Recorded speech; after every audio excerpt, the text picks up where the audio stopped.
Excellent, Hey, Jeff. excellent. And of course, Danny Staton I've doing heard his of him. best George Takei impression.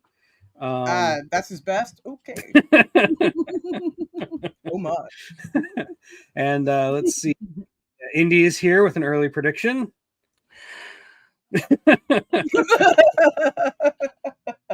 Not anymore. Now he's going to not do it just to spite you. Yeah. Second guess me, William.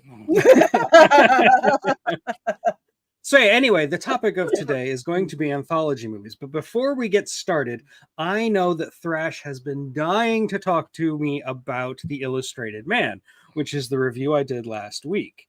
And I did mistakenly say last week that it was my first anthology movie, but that's obviously incorrect because I have covered heavy metal. But but anyway, I know Thrash is chomping at the bit, so I'm going to let him take the mic. And that was not going to be my observation. Not even I am that petty.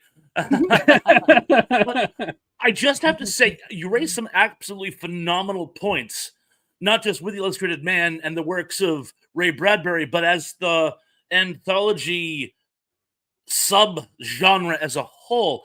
And I was like, let's respond. One of the things that what really makes an anthology movie, and there's some debate as to what the first anthology movie was. A lot of people say, I want to say it's a British film, Dark of Night. That's what my research told me, yeah. But there's actually one going back to the silent era called The Phantom Carriage or The Phantom Hearse, depending on which version you find. But the real debate is there was a German film which preceded it, and I believe it actually stars a young Peter Lorre.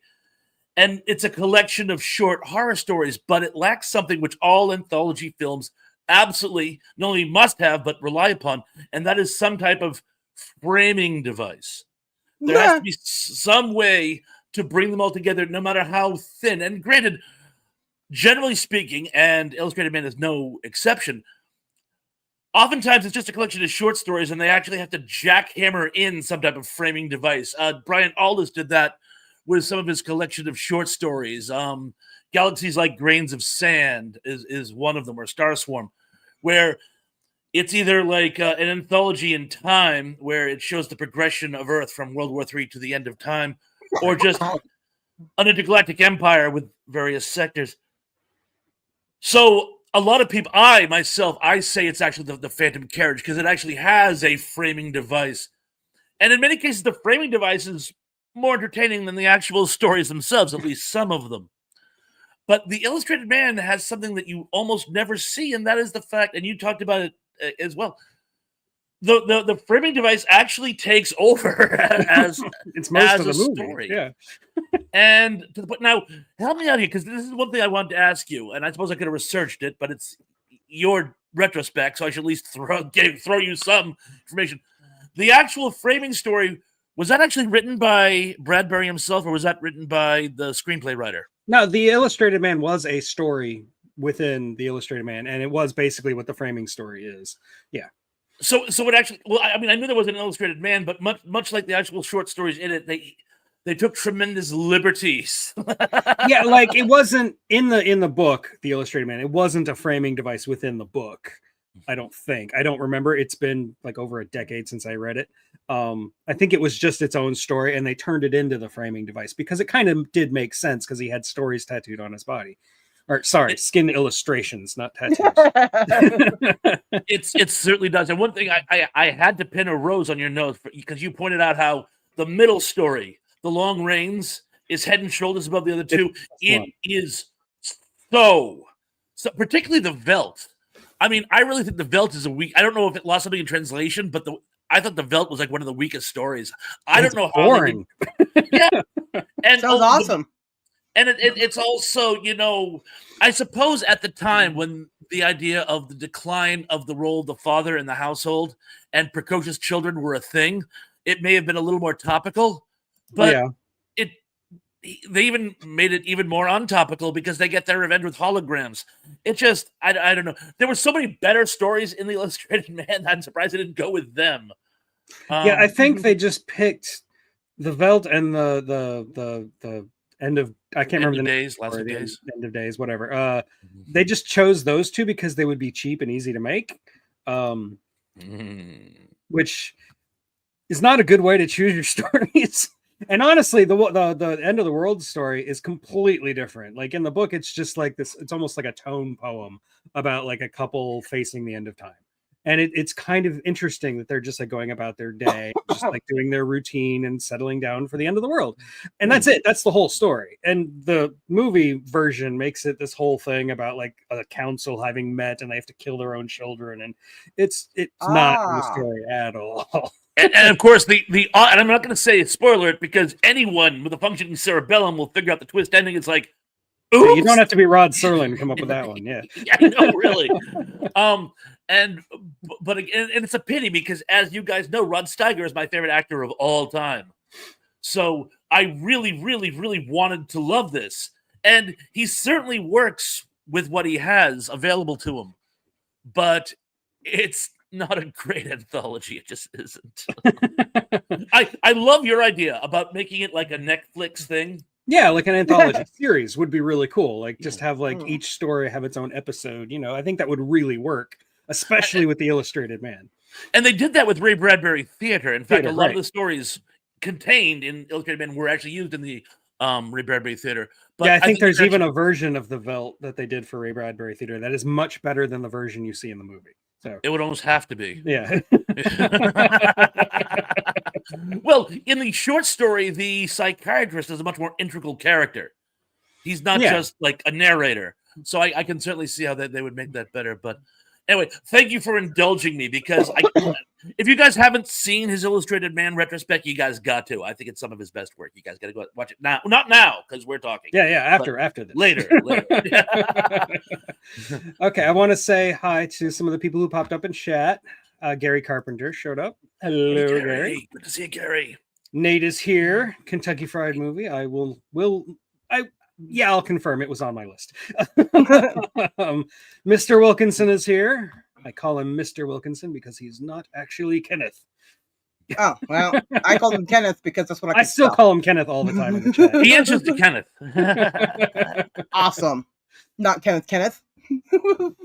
Oh, yeah, rip Colin Clive. He's been dead for a while now. I think he died in the 40s. Dude, for a minute, I thought you said Rip. Hey, Gary, how's it going? I thought you were saying Rip as his name, not Rip as R.A.P. Oh, boy, I was about to make some really bad jokes. Oh.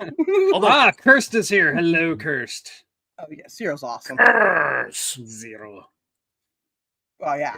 No, actually, it is not my living room. It is my office. I have an office. No, he's saying that you're running the chat. You're running the show. Well, yes, I am running the show. This is my show. Yes, so it's your living room. But I don't live in this like weird Tron hellscape behind us. I'm pretty sure you do. Actually, I would be disappointed if you didn't. We've got a spicy punk rocker here. Yeah, dude, that guy's awesome.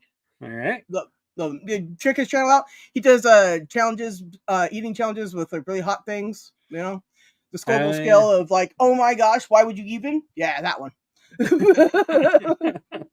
We have a Jedi in the midst. Yeah, Walter, that's it. Amazon Woman on the Moon and Kentucky Fried Movie make a phenomenal double feature. So, I would highly recommend that. Yeah. Yeah, 1937. Yeah, Clive, he died a long time ago. Like 90 years ago almost. Wow, dude, 90 years ago? Wow, cool. Then maybe the jokes would have been okay. All right. He is the definitive Dr. Frankenstein. And yeah, Richard Chamberlain, who I originally only knew as the original Bourne from the Bourne Identity. Who was born in 1937. Yes, rest in peace to him as well. Well, back in the 80s, back in my time, he was actually the king of the miniseries because he did Shogun and the Thornbirds. So that was like, oh, a little trivia for you Land of the Lost fans. He was for some time romantically involved with Will. Okay. Trivia there. Oh, I like the Teddy Bear back. Oh yes, the Quatermain movies. I love the Quatermain movies. They're so By the way, you have me stuck on a Tron Hellscape crossover. I'm a virtual Hades. Hey, BK. I is think on the Danny's way. having issues with his buttons on his keyboard getting stuck. I don't want to know why. Oh, because he just threw up. That's interesting, Danny. Ew. Thanks for Gross. sharing. Ew. Ew. I'm now grossed out. Yeah. Ew. I mean, Ew. So, okay, with the Illustrated Man out of the way, because I pretty much said everything I have to say about it. I do think it's worth watching, especially just for that middle section. And I do like the Illustrated Man framing story. I think it's interesting. I don't think it's developed enough, but I do think it's interesting. But that's it. That's all I got to say. I'm going to go ahead and get started with other anthology movies. Ooh. And one that I particularly like, not necessarily because it's good, because the quality is all over the place. Like with most anthology movies, there's some hits and misses. But this one, because there's 26 different vignettes, the swings are wild. Like you'll have something really, really good and then something really, really terrible right after it. And that is The ABCs of Death, which is from like 2011. It's pretty recent for, you know, the kind of stuff we talk about on this channel.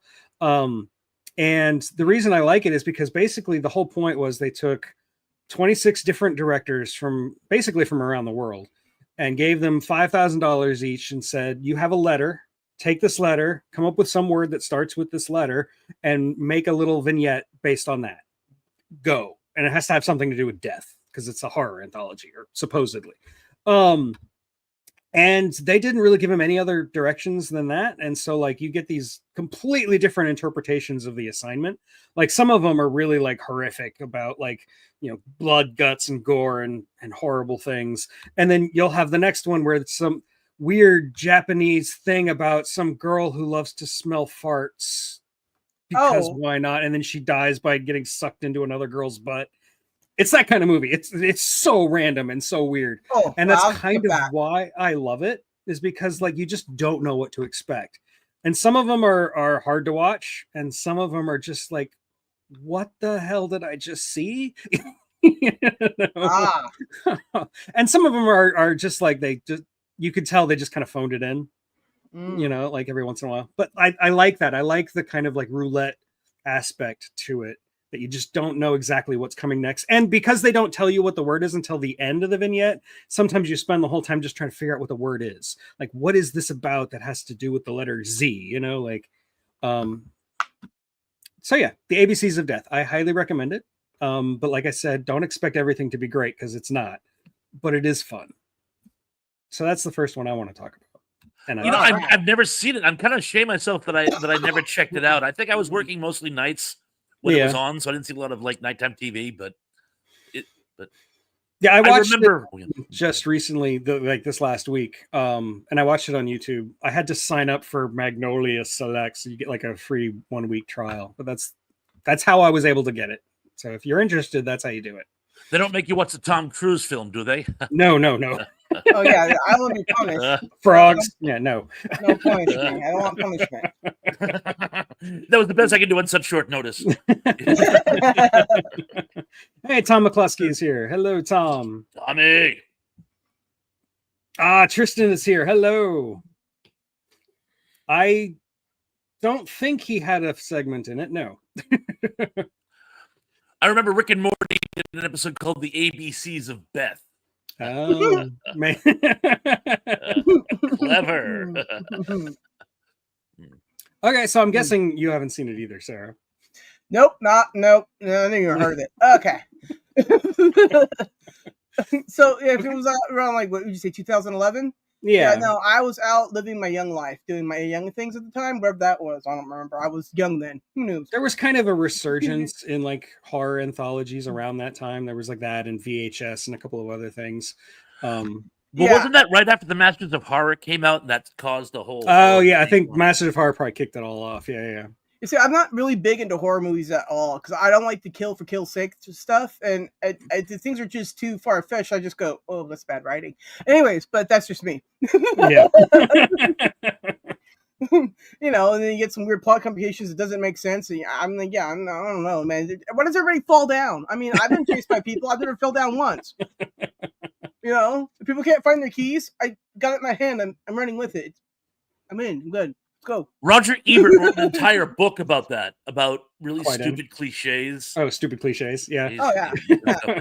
Like when they're being chased by a car, run down the middle of the road instead of just off into the woods. I know, it's You so know? crazy, right? I'm like, dude, there's like a sidewalk there, and like nobody can get there because there's all the cars in the way. You can at least like start that way and go.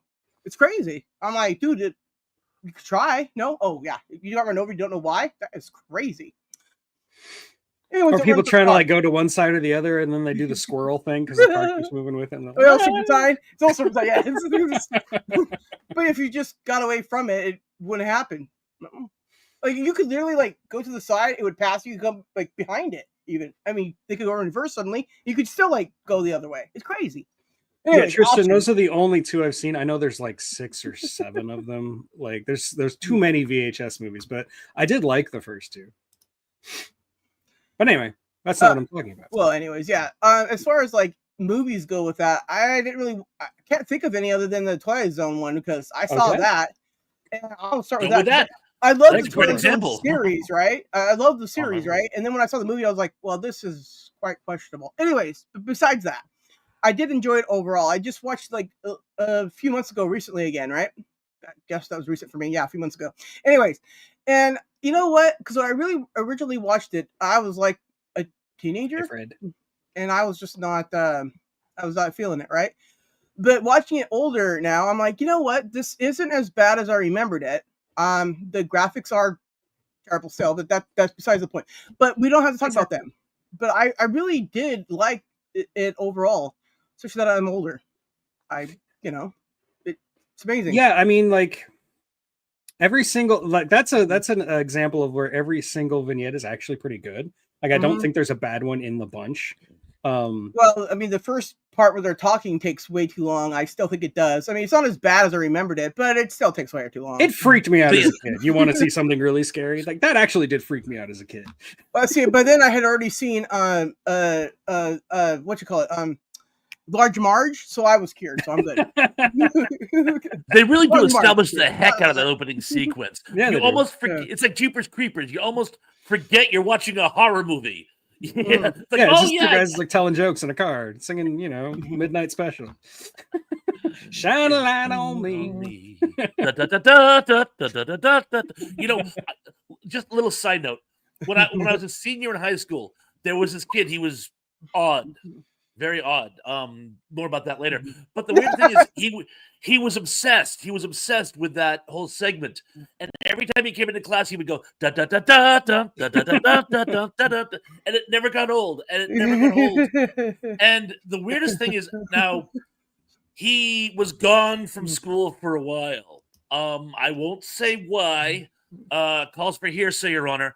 But we think maybe he needed to go away for a little while to rest. When he came back, literally, he'd been gone for like a couple of months. He came back, and as he's walking in the class, we get da da da da da. And I'm like, oh dear God! Just when you thought it was safe to go back in the water, and I'll get like in Beavis and Butthead, where on graduation day, and they're like, and the homeroom teacher's like, doesn't it ever get old to you? And then it's like, and that's what this kid reminded me of, and it's a pity too, because unlike Beavis and Butthead, this kid was really, really smart. I think he was a little too smart. Yes. But I felt compelled to share that anecdote. And you're right. I can't agree with you more. The Twilight Zone is one of those few movies where all the vignettes stand up. There's not because that's one thing about anthologies that I always find so funny. They even make a joke about it in Family Guy. Because now here's a story that we don't like quite as much as the other two. So we're gonna sneak it in here. But yeah, Twilight Zone, they all work. And the fact that they had some pretty big shoes to fill, not all of them, but the main stories are remakes of earlier stories. Yeah. So you're some of the best episodes too. Like you're setting yourself up. And again, they do standalone. The Vic Morrow one, and we all know the story behind that. So yeah. But the Vic Morrow one is not actually based on a classic. And I think it really does stand up on its own. The scene where the Nazi officers are making a game out of shooting him down, that's some solid drama there. Yeah. And that could have come off so hokey, and it didn't. So, yeah, I love the Twilight Zone movie. And Vim, Spielberg actually did direct one of the vignettes in the Twilight Zone movie. It was the kick the can, I love that episode itself as a kid. Like, they did that one really good. And when they redid it as a kid, I didn't like it at all. So I'm like, no, it's not the same. But I'm an adult now. I went, I can appreciate it for its own merits and how they changed it a little bit. But it was really good still. Well, it's kind of like the Nightmare on 10 or at 10,000 feet or however many feet it is. That was just terrible. Nah, I love them both.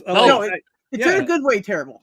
Don't get me wrong. The William Shatner one is fun because it has that kind of like Shatner-esque, a little bit corny, a little bit, and like the monster looks like a guy in an igloo or an Eskimo outfit or something, but it's still good and it's still creepy. Whereas the movie version is a lot more like dramatic 80s, a lot of more intense lighting. And John Lithgow, he had big shoes to fill. He had that's pretty much my point there. Yeah. I mean, he's. Anyways, but the rest of it was okay. I mean, I didn't mind that, but I don't know him. Every time I see him now, I just think of him talking to Bigfoot. I'm just like, oh no, but yes, Kerwin, the setup for the joke makes it all worth it. In Third Rock from the Sun.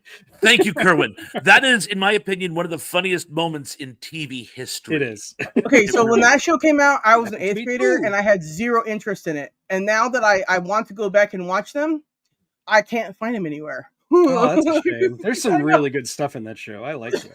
Well, I had watched it a few times as a kid, and the ones I did watch were good. It's just it wasn't my thing at the time. But 8th grade, I was gonna go to a Star Trek convention. I was more impressed by that. Star Trek, everybody, if you didn't know, it's my thing. I've heard. Really? Anyways, I Star Trek all day long.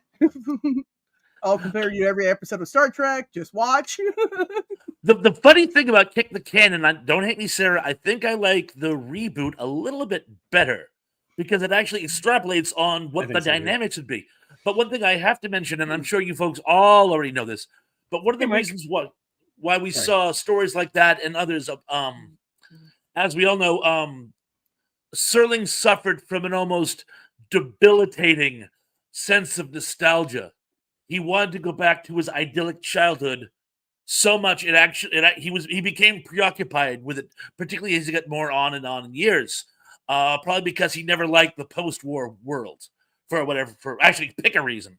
Right. But that's why you see things like Kick the Can and the Gig Yun one where he goes on the long walk down the short alleyway all these or the two kids who swim down to the bottom of the pool and come up in dude, Huckleberry Finland. I love that one. That was awesome. Well, because they were made with love, because that's actually all he thought about was going back in time. Yeah. And going back for like Kick the Can stuff, right? I originally saw that episode when I was like a little kid, right? Mm-hmm. And then when I got a little bit older, somebody in the neighborhood's like, hey guys, I learned how to play Kick the Can because my mom and dad told me, whatever. Anyway, something like that.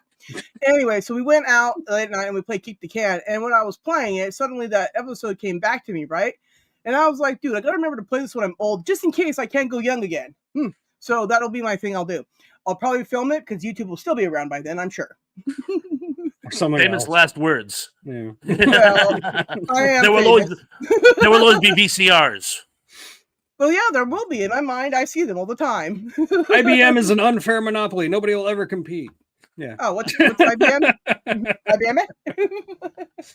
Well, anyway, there's always something that people think will never go away, and it always does. That's crazy. Anyway, so kick the can, everybody. Do that. Kicking the can. Don't kick the bucket. Kick the can. Two separate things. The rabbit kicked the bucket. The rabbit kicked the bucket. Sorry. Oh, me up? Yeah, and now it is your turn. Although I'm pretty sure Twilight Zone must have been on all three of our lists. Easy. Yeah, it's just a great movie overall. Plus, TV series. Hey, Tab. Hey, Tab. What's going on, my brother? And also, if I didn't say it before, hi, Snarky. Thanks for the boopy, Snarky. Yeah. Hello, Snark. I had to change my order around a little bit. Actually, all kidding aside, this one was what I was going to open with because for two reasons. One, it's one of my favorites. And two, very, very few people know of it. And it is, I want to say from 1968, but it's Torture Garden. with Burgess Meredith as the impresario. And this one's great. Basically, what happens is some people go to a carnival. They go into a tent to get their fortunes told. A very creepy Burgess Meredith is there and tells them their futures, and they all end horribly. And one of the great things about it is, again, I froze. Great, right in mid-sentence. You had 28 minutes. I've got a new phone here, so I'm going to screenshot that for you, so I can do it right. Okay. Well, I'll get through this one, and then I'll pop out and come back on. But it's again, all three of the stories are of equal quality, and Burgess Meredith is great as the sort of, again, the framing villain. There's a little twist at the end. Personal favorite, because there's so much speculation about his demise. The last one is about Edgar Allan Poe, right, and how he mysteriously continues to write even though he's dead. And it's funny because I actually remember stories similar to that from when I was a kid, and I actually became obsessed with the fact that somehow Poe not only did not die at the time, but is somehow even still alive. I was a kid. What do you want from me? But I've always taken, when I was like 13 years old, they took us on a school trip to Boston. And one of the things we did while I was up there was this local acting troupe did a play on the works of Edgar Allan Poe. And since then, I became like fascinated by him. So yeah, I know a lot of people haven't seen this one. Only the true fans of British anthologies or late night TV are familiar with it. But Torture Garden is possibly one of my favorites.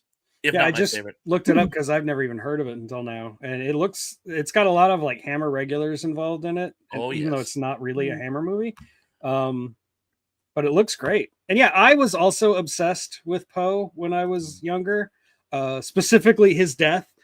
I was just fascinated by the mystery of it. He basically died face down in a gutter in the middle of Baltimore, and nobody really knew why.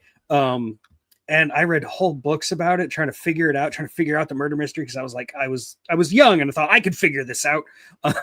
The truth is, he probably just died of alcohol poisoning, but it's still interesting. But it was weird. Like, he wasn't even wearing his own clothes when they found him. There's a lot of weird details. Yeah. So much. I remember going down the rabbit hole with that, and I was like, okay, I got to stop this because it just keeps getting weirder. And then there's no answers, and I'm like, okay, I need to go kick the can or something. So I wouldn't do that. But it's very fitting for Poe. Like, you could drive yourself insane trying to figure out something macabre. It's Poe, Were the man still alive, I think he'd be fascinated by the fact that people think there are all these conspiracies about his death. Yeah, I think he choked on a chicken bone and fell in the gutter. I don't know. Did anybody check? And speaking of Poe, in addition to Two Evil Eyes, there was that show that came out just last year, or maybe the year before, The Fall of the House of Usher, which was, it was basically an anthology Netflix series loosely based on all the works of Poe, and it's actually really good. That's all. I actually haven't seen it, but I will check it out. I don't know how I missed it, but I will. As a kid, the first time I ever heard of Edgar Allan Poe was an episode of The Simpsons horror or Halloween special. Bart was reading Quote the Raven Nevermore or whatever, and I was like, "Oh, that was awesome!" And then I was like, "I want to hear that again, right?" And my mom's like, "Well, go find Edgar Allan Poe." I was like, "Oh, you just said book. Never mind. I don't want to. I'm good." Have you ever seen the Christopher Walken dramatic reading of The Raven? It's great. You should watch it. I have not seen that in years. But I also saw him reading Hansel and Gretel. I have that on my channel, as a matter of fact. It's private because I don't want to get in trouble anymore. But it's there. And I'm telling you, man, he can just like read me anything. And I'll be like, yeah, okay, cool. That's all. Use more. Emily's usually working when I'm doing my streams, so she rarely ever shows up here. But she usually shows up at Thrash's streams. A lot of the time she hangs out in the background and doesn't comment much. She just like pops out like a little jump scare. Like, I've been listening the whole time, by the way. Dude, and then up there on Facebook, she's always posting something funny. It's ridiculously awesome. Yeah. She's great. Yeah. If you don't Facebook, you should just follow her because it's funny. I'm gonna be real with you. I found some funny things there. I'm positive back. That's how I say Christmas. But yeah, like I said, she's usually working when I'm doing my streams, so she doesn't show up here very often. No, how dare she have life outside YouTube? Yeah. Emily, I don't know. I'm actually kind of amazed I'm able to get so many people here at like the middle of the day on Sundays. Like I figure most people would be busy doing something. Most people in my neighborhood are still sleeping. Yeah. I got up at 7, ready for that link. But no, it works out. I'm able to like keep rotating out the people who are on my panel. Oh yeah, because that gives everybody time to do real life things. Because we gotta do them sometimes. It's true. Yeah. No, I mean I'm ripping on Emily for that, but I mean I do too. Sorry, Emily. So, unfortunately, even though I could talk about Edgar Allan Poe all day, I have not seen Torture Garden. Like I said, I'd never even heard of it, so I don't really have anything to add. All right, well then I believe it's on YouTube, so please feel free to check it out. But okay, yeah, I've got the window open. I'll just leave it open to remind me. Yeah. All right, then send me the link later, Tuck. I'm gonna watch because I gotta know what's happening, so we can discuss it later. Swear. If I had to pick, the bookend stories are the best, but the one in the middle really does stand up. It's about sort of like the whole Hollywood subculture thing, which I think is even more applicable today than it was 50 years ago. So, oh, thanks, Danny. You are always here. That is true. You're either in the chat or you're on the panel. Dan, we love him. Oh, hey, Mike Silva. Hey, Mike. Pop in. I said hi to Mike a minute ago. I missed it. Okay, so now it's my turn again. Let me look at my list. That was it. The first one movies went. That was my only one I could come up with. Comedy? Do I want to do sci-fi or do I want to do horror? Comedy. Who said that? Let's do comedy. Okay. All right. So do I want to do... All right, I'll go with the Mel Brooks one. History of the World Part 1. Oh, I love that. Comedy, yeah. Okay. Well, you know I'm going to go with the second one. I mean, it's Mel Brooks. What more can I say? And, Mel Brooks. I've got so many like random lines from that I use in my day-to-day life. Just like it's good to be the king. Oh yeah. Half the people don't even realize what I'm saying. I'm like, what does that have to do with what's going on right now? Like it just means I'm awesome. I'm sorry, you're not. The big joint. That was awesome. Yeah. A whole field full of. Yeah. History of the World 1 and 2. So good. The first artist, there was the first art critic. Yeah. It's like one of the lines I really like from The Life of Brian was "Blessed are the cheesemakers." I say that all the time in the most random places, and people go, "What does that mean?" I'm like, "Don't worry about it." Blessed are the cheesemakers. Right? Your Majesty, you look like the piss boy, and you look like a bucket of shit. Boom. I was crying. I was like, I saw that when I was like 13 years old, and stuff like that really got to me. I was crying. I was laughing so hard. What are you talking about? I love the poor. Pull. So funny that aired on network TV for the first time the day before my we did an orientation for when I was in 8th grade. I was going into 9th grade, which was the high school building, and we had to do an orientation. It had been on the night before, and somehow my best friend was in the same orientation group I was, and we quoted that movie the entire time we were supposed to be looking at the school. And like we couldn't stop quoting it. It was that quotable. Nice. And apparently Hulu did like a TV show version that was the History of the World Part 2 with Mel Brooks, obviously, but like I never saw it because it doesn't look very good. Well, I mean, I saw the actual movie, the History of the World Part 2 when that came out, but anything other than that, I have not seen. I actually had Mel Brooks in it. It was crazy. It was real. It was the Part 2. Anyways, my point is Mel Brooks is awesome.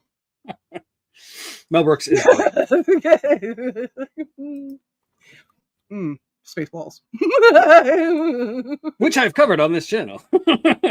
Oh, I love Spaceballs. I mean, I bet you do. Yeah, you can pop me on some Perrier. Get rid of that stank. That was my son's introduction to Mel Brooks. He still loves Spaceballs to this day. Oh, well, one of my favorite ones of Mel Brooks is, the one where they do the play. What's his name? Zero's in it. The Producers. Thank you. Oh, yeah, one of my favorites. Oh yeah, I mean, okay, let me be real. I don't really care for the remake really that much, but I do the original's like great. Yeah, I do like the part where the pigeons are singing because I'm like, of course, that's me. Witch's Bucket wasn't in that movie, but even better. But anyways, my point is the pigeons sang and that was cute.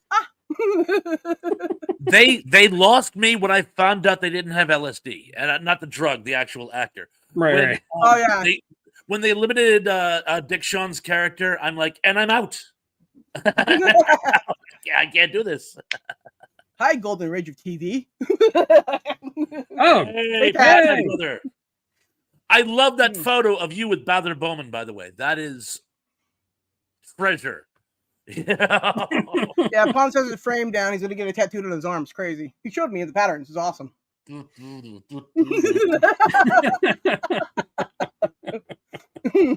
It's really cool. So maybe one of these days we will do a show dedicated specifically to Mel Brooks movies. But yeah, let's do that. I'm already getting teary-eyed thinking about how awesome that would be. And I love his sleeper hits, so I could be the go-to. Count on me for the steal. I like Blazing Saddles too. That was not a sleeper hit. I think that's his biggest hit. Yep, that is his most successful movie. Yep. Yeah, but anyways, I like Sausages now a lot. So. And it started out as a joke by Richard Pryor. Richard Pryor was making a joke about how there's no blacks in westerns, and next thing you know, there was Bart. Dude, that TV show that they were going to do was kind of funny too. So like, well, I don't know why they didn't do that, but whatever. And the joke by Richard Pryor also started Superman 3, so you know. But yeah, we are full circle. Sure. We're not talking about what he gave; we're talking about what he took. Well, I think because I'm a douche. Indy says Sleeper was Woody Allen, Bob. Oh yeah. Sleeper hits, not sleeper. Yeah. Hey, Copwatch, Tapatios. Tapatios is awesome. See you again. Yep, I met him. I know you did. You were blessed to be on the panel to meet the amazing. This is our blessed. Mm-hmm. I know. I was blessed to have him up on there too. I was. I've only been in his chat going, "Oh, you're awesome." He's only been in my chat going, "Oh, you're awesome," and I'm like, "Oh yeah." Then we like meet up on the panel. We're like, "Oh yeah, you're definitely awesome." And it was awesome. Did I mention it was awesome? The keyword here is awesome. Oh yeah, awesome. So it was bodacious. Excellent. Excellent. Take them to the Iron Maiden. Excellent. Radical, man. I was recently watching Bill and Ted the other day. Yeah. I hadn't seen it since I was a little kid. When I was a little kid, I was like, I don't want to learn about history. Anyway, so then I was an adult and I went, what was wrong with me back then? When I saw the sequel and food. When I saw the sequel, all I could think of is how many people watching Bill and Ted have seen The Seventh Seal? Because I'm watching, I'm dying, and it hits. You've sank my bitchy ship, and I'm dying, and I'm like, wait, why is everyone else laughing? Who else? Raise your hand if you've seen a Bergman film. If you've heard of Bergman, just sneaking in some culture, you know. Culture, that's not me. I won't touch that. Well, and I think that's the beauty of it. People say that about me too. They go, if they catch my reference, I'm being clever. If they don't catch my reference, I'm being irreverent. Exactly. Either way, it works. Well, I think so. Now, I talked about it when I did my review of Bill and Ted, that like it's actually a very sophisticated movie about two idiots doing idiotic things. Isn't that like almost every movie? Yeah, basically. Yeah. Any movie I would make would be like that too. Bengt Ekerot is the one who played Death in The Seventh Seal. Okay. No idea. Wow. leave it to Indy to like yank. I'm pretty sure Indy is AI. Uh-huh. Yeah. You mean AM? Ooh. No. Oh, and by the way, Indy, you didn't weigh in. Which of the two films is the first anthology, the German or the Swedish? Oh, he's folding his arms. Thrash is like, I have you now. We'll wait. Well, it's a matter of opinion, but he will settle the bet. I promise you. And I will defer to his decision. Yeah, so you can't get it wrong. Awesome. He can just go, yes. Okay, well, while Indy processes that question, Sarah, do you have another anthology movie that you can think of? Not well, because see, when I was like going through my first off, okay, it's been a while since I heard the word anthology, and I had to make sure I had it right. So I went and Googled it. Oh yeah, I did that right, and I made sure that okay, I'm 100% right. Thank God. And then I couldn't think of any movies other than that. Then you just said History of the World, and I'm like, okay, so there's other ones out there I don't know, but I watched a lot of series like that. So that's all I can tell. You know, but I can't think of another movie off the top of my head right now. But I could talk about Night Gallery. Night Gallery is a great show. Yeah. Yeah. I once I learned about Night Gallery, because I loved Twilight Zone. I've seen every episode of the original Twilight Zone that I can. It's out. I've seen it, right? Probably more than once. And I'm going to tell you, when I learned about Night Gallery, I was like, you kept this from me, Mom. I got that look, the beat. Oh, yeah. I'm like, ooh, the rage. And then I went and watched it, and I was like, don't you ever keep things like this from me again, Anyway, so I loved it, man. It was awesome. I was like, well, this is like Twilight Zone 2.0. It's awesome. It's great. It's amazing. I loved every minute of it, right? I really do love those mysterious ones like that. Like, another one I liked was Alfred Hitchcock, right? I loved watching him as a kid too, because like everything is always different, right? And I remember as a kid, I don't remember the title of it, but it was something about lipstick and stalking murders or something like that. And I remember it as a kid, so I went and looked through all those series one time just to find that episode. I still don't remember what it's called, but I did find it. Okay. So I was like, okay, cool. I didn't misremember that. So that was pretty awesome. Is that the one with the nurse? Hello, is that the one? Nurse. Well, I don't actually. You know what? If you have to worry about giving away an Alfred Hitchcock ending on this show, yeah. But there's one where a woman is like preparing. She hears that there's a killer out there, but is also waiting for an in-house nurse to show up. And the twist ending is when the nurse shows up, it's actually the killer in drag. The killer had killed the nurse and took her place, which is actually the plot twist in Terror from the Year 5000 too, by the way. So am I close or am I way off the mark here? Way off.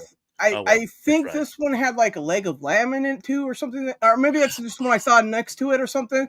Anyways, but like I remember one of them, they had this really nice roast and she beat her husband with it. And I don't know, he was gone anyways. Then everybody ate the evidence. It was awesome. I was like, now that's I know. A good one too. I need to learn how to cook so I can murder. Just murder them with DoorDash. Do like Ruth Buzzy and hit them with the bag until they're dead. Yeah. Well, anyways, yeah.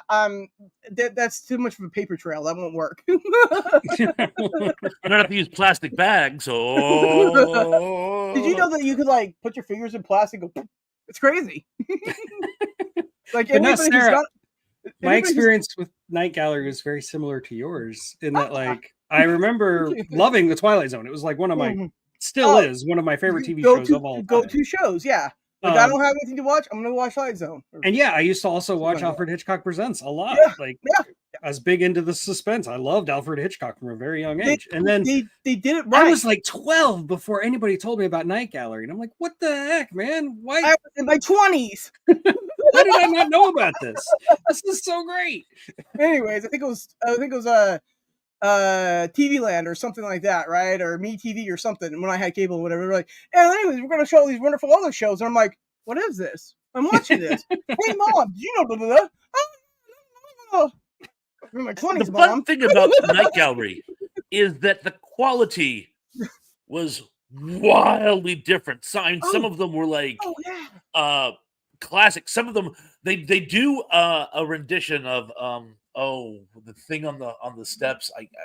I'm sorry, Indy, if I got it wrong, but it's the H.P. Lovecraft short story, and it is so hokey that even by H.P. Lovecraft adaptation standards, because for some reason, anytime people want to adapt H.P. Lovecraft, they have to go camp because they can't get it right, so they go, we'll make a farce. But this was so farcical. But then you have the Sin Eater with Richard Thomas, which I think stands up on its own.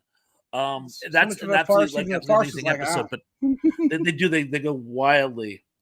Oh, Lamb to the Slaughter. Thank you, Indy. Oh, and the question, Indy, by the way, is I referenced 2 silent era anthology horror movies.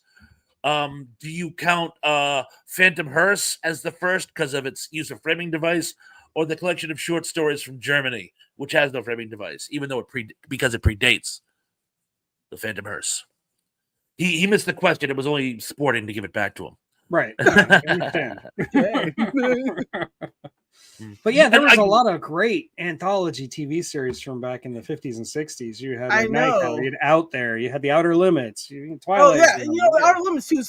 Outer Limits is one of those things that it's not been as easy for me to find to watch. Right? They had all those remake ones, and I'm like, I don't want to watch that. That's terrible. My eyes bleed a lot. I don't want that. No. Anyway, so I watched the original ones, right? And I watched the original ones. I'm like, oh man, there's great storylines. I mean, most of them, anyways. And I mean, sometimes I'm like, well, I mean, it must have been another time. Let it go. But my point is, those were some good shows. I have a lot of good memories watching them with my parents or on my own. And, it was something that I could go and watch that was a little bit like more adult. But my parents would be like, yeah, no, go watch that. It's way better for you than, well, whatever that was. And I just really enjoyed it. I mean, wow. There's some people out there that have really good writing skills. And I'm like, I appreciate that. Then there's other people out there, you're like, why? Movie encountered them. I mean, Tug was so upset about people's time machine stuff or whatever, time travel. He's like, I'm going to write a book. I mean, there you go. I'll just make a joke. And he's like, I'm going to write a book. I'm serious about this. Yeah, when I get upset, I write an entire novel. Yes. Yeah, so I'm waiting for the novel to come out on Sarah. He's like, I'm writing it now. Chapter 1. It'd be great. Oh, wait, no, you said you wrote it when you're upset. Never mind. I want to say hi to John Doe. He's I'm assuming he's in Thrash's chat. Well, the thing is about John Doe is every time I see him, I want to go, who is he really? And straight up and forward is somebody you know, Sarah? Oh, yeah. Oh, what's up? Good to see you. Yeah, I should probably see. Look, I got another phone up and running, sort of. I was almost ready. In between this and that, I've been getting my stuff done. But yeah, my other phone, as you know, was taped together, right? But this barely works anymore. See, okay, came apart. Anyway, so I gotta remember I have a phone that works now, and I can use it to type. It's crazy. So we've caught an objectivist. And yeah, Vim, I remember seeing the Tales from the Dark Side movie, but I couldn't tell you a dang thing about it. Like, I don't remember it at all. I just know that I saw it. It's one of those movies, I guess. What? Sorry, what'd you say? We're talking about the Tales from the Dark Side movie, which I know I saw, but I don't remember. You know, another good series. I didn't really appreciate it as much as I did when I was a kid. I mean, I liked it a lot then, but as an adult, I like it more as like the Crypt Keeper, right? Like that stuff. Oh yeah, Tales from the Crypt. Yeah, that was good. Crypt, yeah. I never was really a fan of R.L. Stine, any of that, but I watched them here and there, and I was like, but I see other things like like that, and I'm like, yeah. John Doe, the topic is anthology movies. Yeah, movies that have like shows. Little stories within them. And yeah, Sarah's brought in a bunch of TV shows as well. Oops. That's fine. I don't mind. I really do my homework a little bit better. Yeah. This show is pretty loosey-goosey. It's okay. I know, you have me on it. I know. And as we've discussed, the beauty of TV is you're not limited to 105 minutes to cram your stories in. You could do a story a week forever. Yeah. Yeah, and then that's sort of good and sort of bad. Nice. By the way, were you completed? By the way, Sarah, am I up or I always want to go for it. I never want to step on your toes, my dear. But my toes I gotta tell you, are like I'm cross-legged, so you're fine. My toes are not in the way. I had the exact opposite experience of you guys with the Night Gallery because when I was a kid, the Night Gallery was actually on, like it was actually being, like it was in its series run. And if I got to stay up late either because I couldn't sleep or because I was if I was up and around, it was on TV. So I actually started catching it then. It wasn't until I want to say I was in middle school they started showing the old Twilight Zone episodes again in my area. And I go, oh my God, that's the guy from Night Gallery. So I had I had literally a cart before the horse experience. But while we're on the subject, I'm actually going, because you were focusing mostly on the Night Gallery TV series. I'm going to talk, because it was actually on my list, I'm going to talk about the Night Gallery feature film, which actually you could say was the pilot. Basically, yeah. In fact, I will go so far as to say that. But again, talk about this movie had everything. First of all, it had an amazing framing device. You had Rod Serling. Rod Serling could read my own obituary, and I'd be fascinated. I'd come back from the dead to listen to him read it. Also, I love the idea about a cursed art museum, and the impresario. That's the word of the day, by the way, guys. Walks up to a painting, and each painting had its own story, and they're all tragic because most art, I studied art when I was in college. Most art actually is tragic. Very little art comes from nice stories. Usually it's tragedy. The Mona Lisa, she's sitting to have a portrait done with a post-apocalyptic view in the background. But because she's sitting there smiling very coyly, people don't pick up on that. But yes, art is, of course, comes from I just thought he couldn't paint the background right. There you go. Well, I know I can. Art. And again, it's one of those rarities where each of the stories is of equal quality. I mean, Cemetery, the chemistry between Ossie Davis and Roddy McDowall is palpable. I absolutely love that story in a tragic kind of way, because it's very tragic. But I mean, it's an amazing story, and I love the premise behind it, because, of course, they're in an art gallery, and the premise of the horror of the story is the painting on the wall. So it actually is very synchronistic. Eyes is one of the greatest tragic stories, I think, in American literature. And I would have thought that even if it didn't have Tom Bosley in a very, very sad role, because Mr. Cunningham, Father Dowling, has to give up his sight to cover a gambling debt. Like, what? And Joan Crawford is what Joan Crawford does best. She is a monster. She is an absolute total monster, and yet you still manage to feel sorry for her at the end.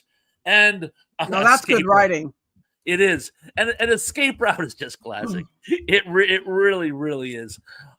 So again, it's one of the, in my opinion, one of the greatest anthologies of all time, and a fitting pilot for a phenomenal series, which should have gone longer.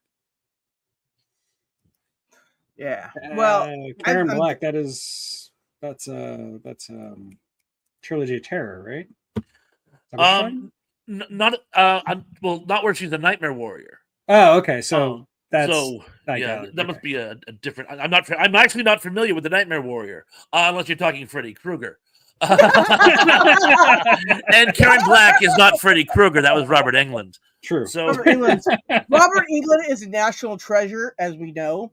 I may not be into horror, but anything he's in, I'm gonna watch. Okay, even like those movies that he's in, those horror ones. I mean, I haven't seen them all at all. Maybe I won't ever, but I did see the first one, right? And I was just like, yeah, well, he's just awesome. And then there's V. Oh man, I love him in V. Oh yeah, he had two. He had two horror anthology series. He had Freddy's Nightmares, and then he had was it called Nightmare Cafe, which only lasted about 4 episodes. But I thought Nightmare Cafe was sort of like the X-Files before the X-Files. And yes, Tom, he did do V. His first acting credit, to my knowledge, was Soap. He plays a cult member in Soap. One of my favorite roles that he did was in Babylon 5. I love that one in Babylon 5 that he did. I mean, I think it's in the first season. I can't remember what it's called, but Garibaldi finds out that there's a missing level like the whole time. Crazy. Anyways, and he goes there, and yeah, Robert Englund's the crazy man that's got some alien that eats people there, and I'm like, woo. It's awesome. Yeah, he's all spouting crazy stuff, and I'm like, well, did they even write him anything, or they just told him to talk? I don't know. But it was awesome. Double on 5, everyone. It's my other Star Trek. Well, Babylon 5 and Deep Space Nine, they had a lot of the same writers, right? Like, oh yeah, a lot of people that worked on Star Trek in general worked on Babylon 5, and that's why Babylon 5 turned out to be so good. I think even today, the awesome CGI at the time still looks better than things I see today. Even right. you know, I could get behind the texture of the ship or the station looks like that. I can't get behind a wolf looking like that. No. Yeah, I've seen some really terrible things, and they're like, "This is really good." I'm like, oh, but did you see that? Seen things you people wouldn't believe. I know, and it's been awful. The practical effects, do more of that. Yeah. Attack ships burning of shoulder ride. Yeah, when there's too much detail that you don't even see in real life, there's a problem. It doesn't look right, you know? You gotta find the happy medium. The Hitchhiker. Yes, Ben. I loved The Hitchhiker. Oh, and by the way, what do you think the Hitchhiker's actual story was? A lot of people said, oh, he's an escaped con or this or that. I always thought he's actually one of the dead, and he's just another lost soul on the highway, trying to distract himself with stories of other lost souls. But the debate goes on. But yeah, OD Feeling, I think, is one of the best shows, like, from that whole era, by the way. A sort of post-apocalyptic urban dark comedy drama with an anti-drug message starring Gene Simmons. I mean, how could, among others, don't do crack. Powder to the people. When you get busted in a movie theater, you gotta do these commercials about crack. It's like, oh no. And Sandra Bernhard in drag, and they don't even talk about the fact she's in drag. She just plays a black dude. You know what I'm saying? Why not? Why not? Exactly. Why not? Oh, Spooky. Oh my God, Spooky, how you doing? Good to see you. Yes, it's very spooky that Spooky's here. Spooky. On top of old Spooky. I think that's like the third Spooky I know. I know like a lot. One of them left the internet, the other one, and then there's this one. They're plug in there somewhere. These are the Spookies I know. Now you're just some Spooky that I used to know. Well, anyways, I got pseudo credits coming up. You give me ideas. Okay. So as not to step on your toes, Thrash, are you done? Yes. Okay. I defer my time. So I guess this should bring up at least one sci-fi anthology. I've got a couple on my list, but I'm going to go. It's weird to say recent for a 25-year-old movie, but I'm going to go with recent for The Animatrix. Basically the same idea as ABCs of Death. They just gave like a certain number of people, like, The Matrix. Make a short animated story about the Matrix. I watched a lot of that impaired, so I don't remember it. And like the thing, it was early 2000s, and that's before the MCU. The big thing Hollywood was trying to do was MMI, which was multimedia integration, where they were trying to take things like the Matrix and make tie-in video games, books, and other things and put them all in the same universe, and they were all interconnected and you had to watch it all. It was kind of like the MCU before the MCU existed. And the Matrix is one of the few that almost got there. It almost did it perfectly. It had the Animatrix. It had a couple of video games that actually did tie into the movies and so on. I played those games. But the Animatrix was really, really cool. It had kind of an Eon Flux feel for us 90s kids. Dude, we had that on our modded Xbox, and that's when we watched. Like I said, I was pretty impaired when I watched it a lot. Anyways, so it's awesome. Honestly, the Animatrix is a better Eon Flux movie than the actual Eon Flux movie. Hashtag facts. And and I like how each story kind of has its own feel. Like, you've got this 2-part series that's just like a history of the future, letting you know what happens between now and the point that the machines take over, which I thought was awesome. And like the kind of backstory everybody who watches the Matrix wants, and it still managed to work. It still managed to be interesting. It didn't like destroy any of the mystique, which I thought was really cool.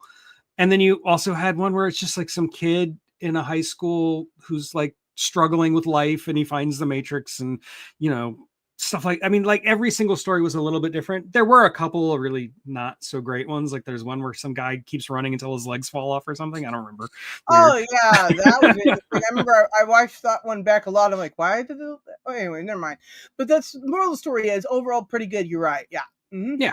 What so I kind of wish more IPs did that kind of thing, because I thought the Animatrix was really clever and really artistically interesting. Like I think they had a lot of fun with that one. So. And yes, the future legend. I mean, that whole it's amazing. I little things actually jump out at me. Like whoever did it, they actually put a lot of thought into it. Like when the robots go to try to negotiate at the UN, and one of them wears that ridiculous top hat, which of course is from the Japanese surrender on the Missouri. Yep. And I'm like, how many people are going to pick up on that? I thought that was great. I love the fact that initially the humans think that it's going to be a cakewalk, and then it's like, oh dear, and how things like just go awry. And I got to tell you, one of the things about anime and other Japanese entertainment is the super violence, which would be disturbing in reality. You can get away with it on an animated, right? Because it's almost like a joke. It's almost like a pantomime. It doesn't really give you that sort of. There have been some notable exceptions, and one of them was there's a scene where there's a guy operating a mech, and it gets ripped open by a robot. Right. And this creature with a sort of like rack and pinion arms just sort of reaches down and lifts him out, but his limbs stay behind. And I was like, oh, and he's like, help me. Ah, but it just sort of, oh my God, for some reason that stayed with me. Well, to this day, it's been 25 years. So yeah, that episode particularly has really got some traction. I think the Animatrix also worked really well because the Matrix itself was obviously inspired by anime. Like, there's no two bones about it. Yeah, I'm not a big anime fan at all. In fact, I don't even like it. The only anime show that I like is Boondocks because it's hilarious. It is. But I feel so guilty laughing at it. Oh no, I don't. When I watch Boondocks, I'm like, should I be watching this? Even if yes, you should be. Like Jordan Peele's going to come around the corner and say, "Shame on you for finding that funny." I'm like, no, dude. It's like that one guy talking all that good stuff a minute ago, and he gets kicked in the chest. Anyway, so my point is, that's funny. Yeah, I'm gonna laugh.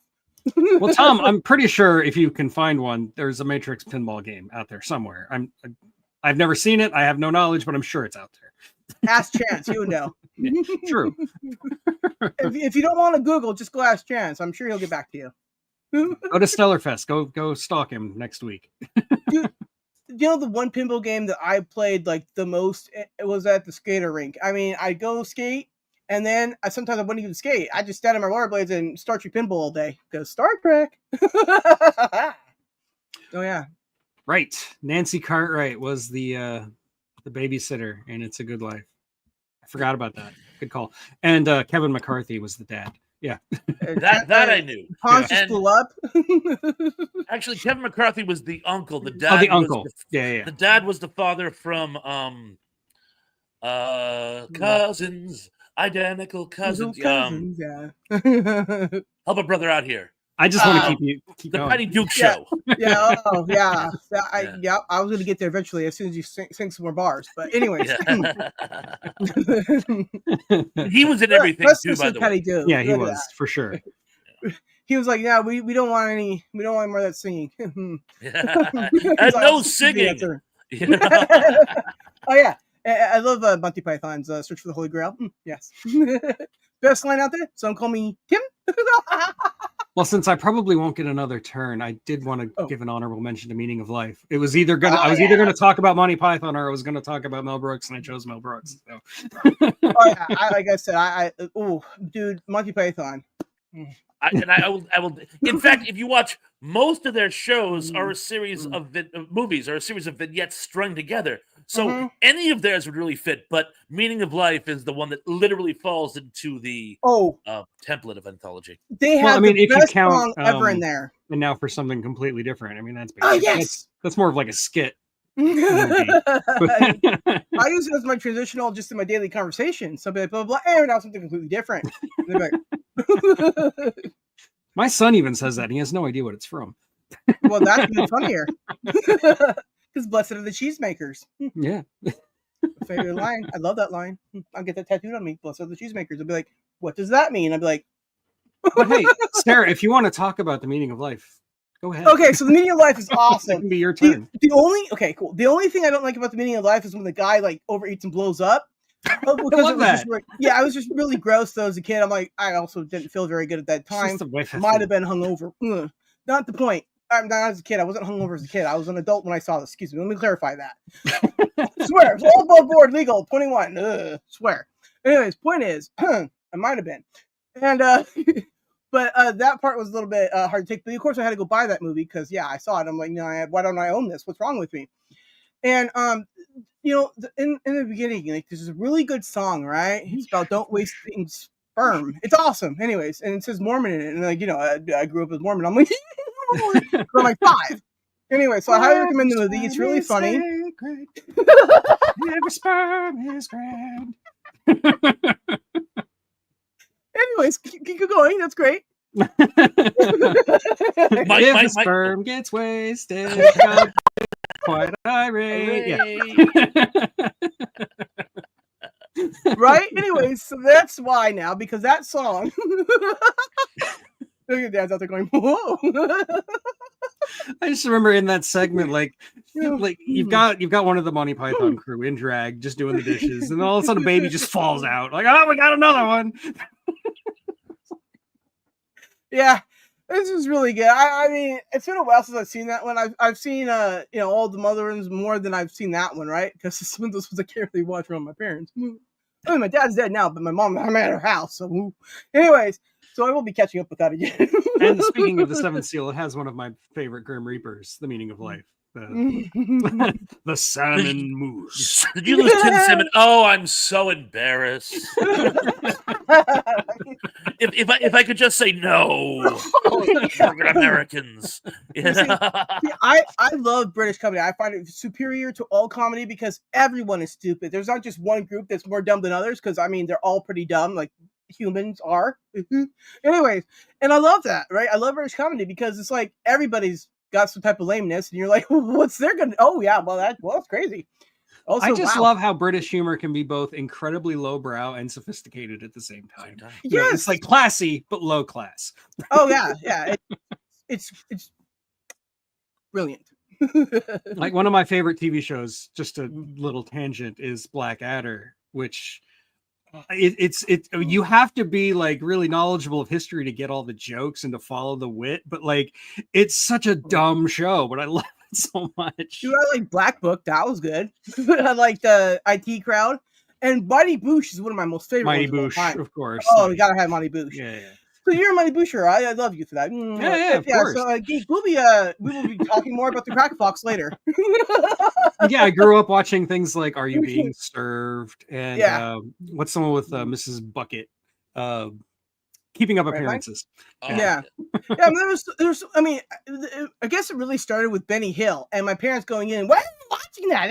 And I'm like, oh, okay. Since they're gone, I'm watching it again, of course, because it's hilarious, right? I mean, I was about to say yakety sax. Yeah. Yeah. And to this day, anytime anybody wants to do a bunch of like fast forward motion through doors, I'm all for it. I don't care what I'm watching. And then there's an homage to that in V for Vendetta with Stephen Fry. That is true. Yes. That's a good movie. It shows how that type of humor would play out if there was a fascist regime in England. But I thought that was again, how can you talk British comedy and not at least mention Benny Hill? Of course. Yeah. Oh yeah. I mean, if it weren't for him being so ridiculous as a kid, I would have been like, oh no, I don't watch any of that because I don't get it.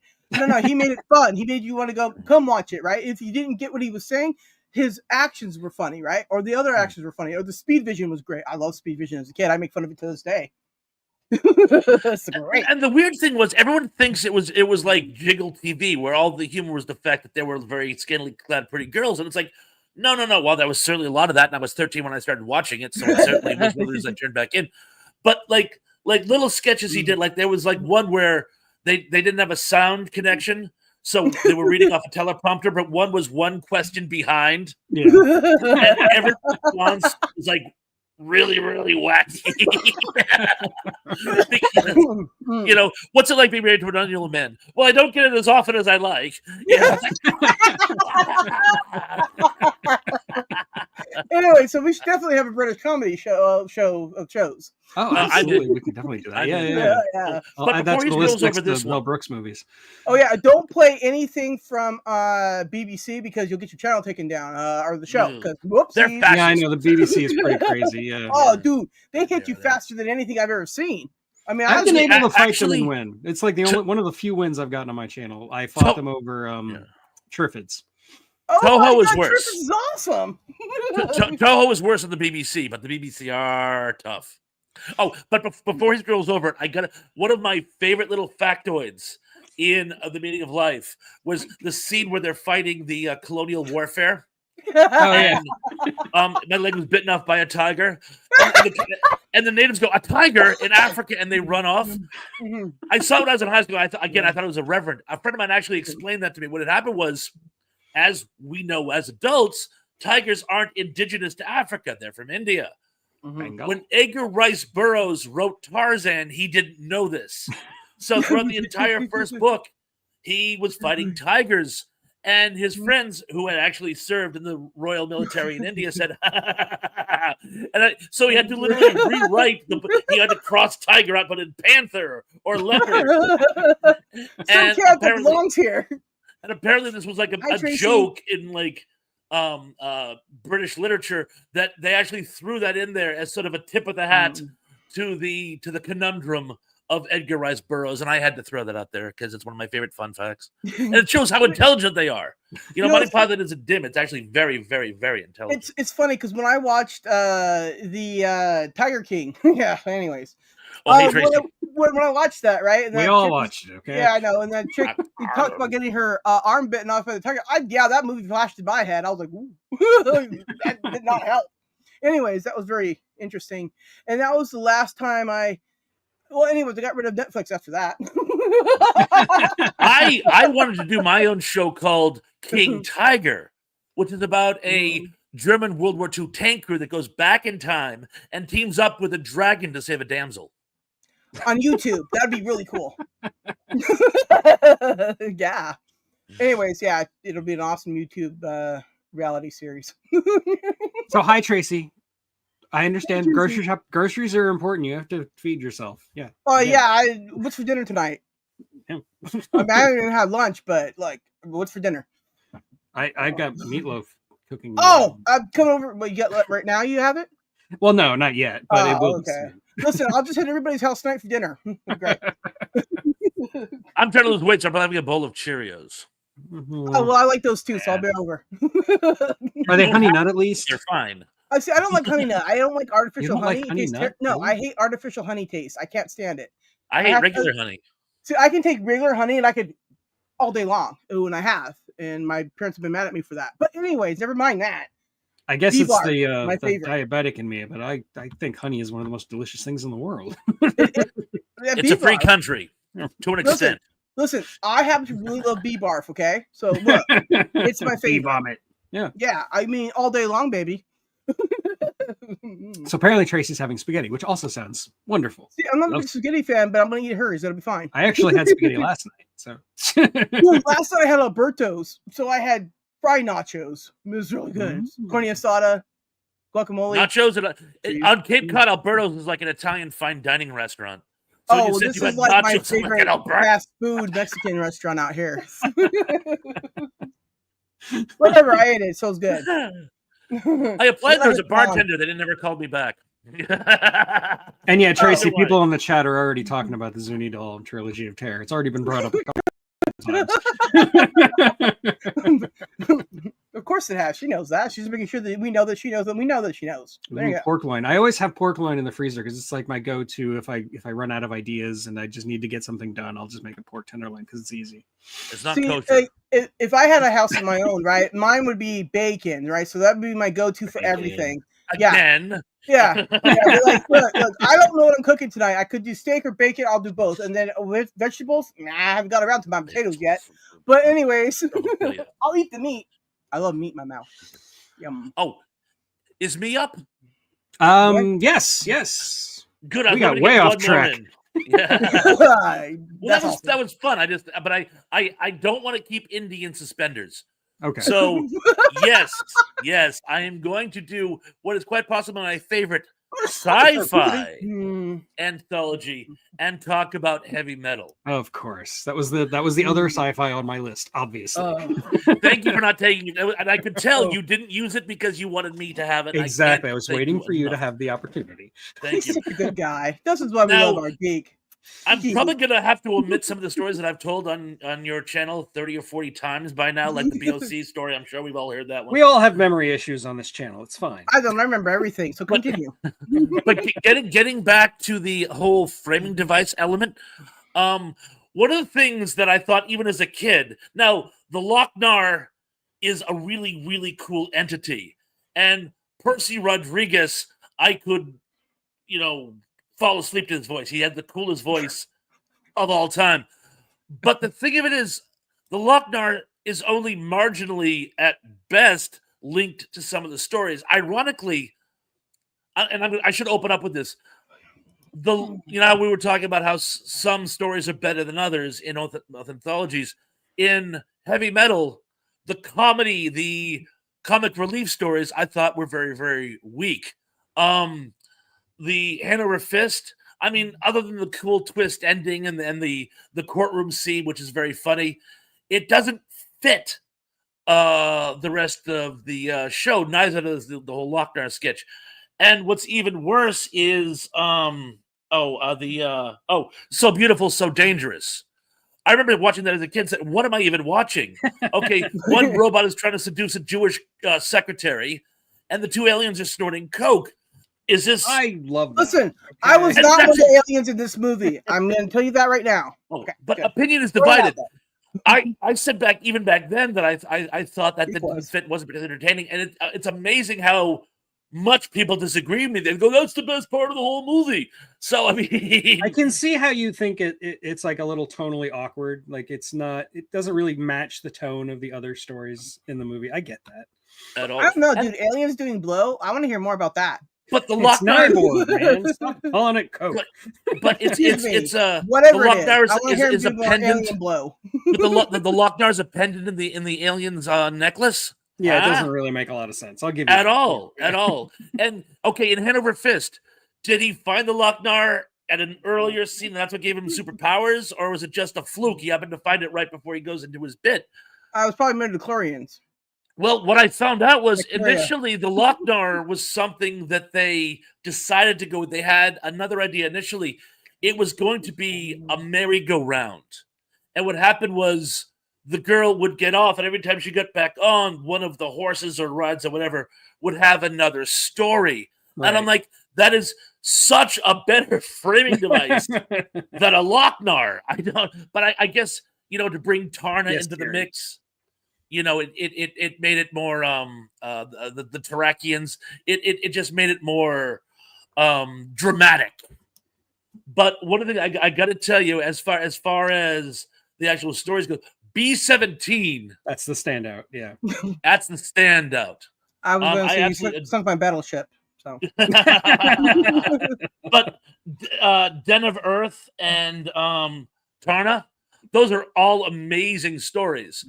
Den of Earth, I actually somewhere buried in my collection. I actually have the Heavy Metal magazine that has the very altered version of that story. It's an amazing story either way. But I absolutely loved it then and love it now. But again, I must say, looking objectively, the framing device doesn't quite work, and now we know why. And again, the stories do vary in quality, but it's possibly my favorite science fiction vignette animated movie of all time. Oh, come on, man. Dan Felder's great. Shut up. I used to fast forward. I had it on cassette tape. I used to fast forward over that song. It didn't fit. That, but much like some of the vignettes, the entire soundtrack, it's one of the best soundtracks of all time, probably number 3 in my opinion of all time. But that one song is just like even Open Arms by Journey, even that somehow works. But Don Felder, nope. So 10 out of 10 would not recommend that song. Got it. Den was always weird to me, just because like John Candy is a really odd choice for voice actor. Like, and it always takes me out of it. Even today, watching it now, and it's like, here's Den of Earth. He's John Candy. He's Uncle Buck.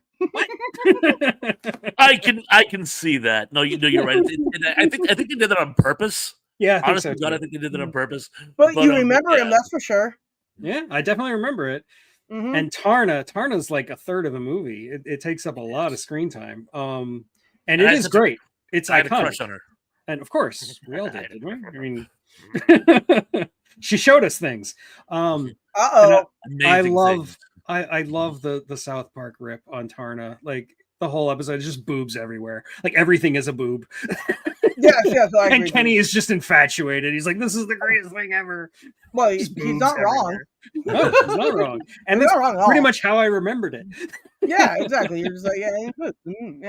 See, boobs. Maybe we should all get together and do a reenactment of that. Starkey, you free? Talk about quotable lines though from Den of Earth. The rival ruler of the planet when the girl, and the guy goes, "My, aren't we fierce?" To this day, it's been over 40 years, and when someone gets under my skin, I go, "My, aren't we fierce?" Right. I think Tracy might be in on the project too. Anyways, get together with Tracy and Starkey and I, and we'll see if we can't reenact your boy. That show, the movie, whatever. The line I quote from that segment from the Den of Earth is "You die, she dies, everybody dies." Sounds like a fair deal to me. It has teeth 6 inches long. Excuse me, 16 inches long. It's a very quotable bit, but yeah, you're right. You have to kind of make yourself listen to John Candy. But of course, that's the premise, and that it was written for geeks. He's a geek back on Earth, but he's dead. But yeah, basically, like the entire cast of SCTV shows up in Heavy Metal, sometimes more than once. Yeah, it does. Well, it was a Canadian movie too. It was, yeah. Canada, the Canadian entertainment industry has some Damien? Law. Any Canadian project. We're talking about Canada, and Damien's not here. Yeah, Canadian. Oh, Damien. Damien! Damien!